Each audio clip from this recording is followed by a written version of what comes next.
So, confidentiality and privilege. I'm going to tell you 3 stories about it that hopefully will illustrate some of the themes that we're going to talk about. But first, what's the difference between confidentiality and privilege? A lot of mediators use the terms interchangeably, but they have separate meanings. Any thoughts? Confidentiality, I understand it, relates more to your personal comfort zone with describing information. Privilege is a legal entity that puts a barrier from disclosing. So privilege is a shield. You can use it defensively to Or fend possibly. off questions. Or if you're the holder of the privilege, you can assert the privilege and prevent people from volunteering information. Jeff? I believe in appropriate circumstances, confidentiality can be waived, but privilege cannot. Well, can you waive your Fifth Amendment privilege? Yes. Could you waive the privilege to not have information about mediation shared? But it's your choice. Right, if you're the privilege holder. And in mediation, we have 3 privilege holders under Massachusetts law.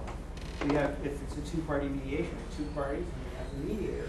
And under our statute, we have a ruling from Justice Cohen that the mediator can assert the privilege even if the parties don't. Massachusetts is a little different than some other states in that regard. And the Uniform Mediation Act, which has not yet been enacted in Massachusetts, has a slightly more nuanced way of dealing with this. But in any event, the privilege holder owns the privilege. Confidentiality can be a legal obligation. It may be an ethical obligation as well. And each of us has duties, ethical duties, of confidentiality with regard to client information in our law practices. And we have an ethical duty as mediators to maintain confidences, information that's brought to us. But what is the legal component of confidentiality? The legal duty, and how is it created?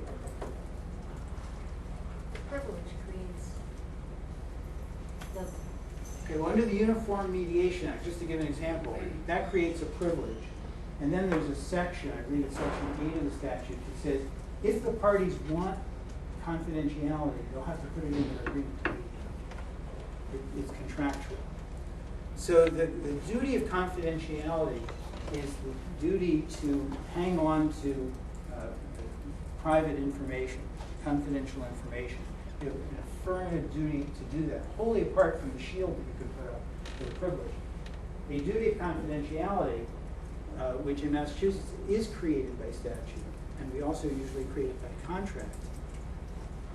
That duty prevents us from going to the grocery store, seeing a neighbor, and telling that person about the mediation that we just did.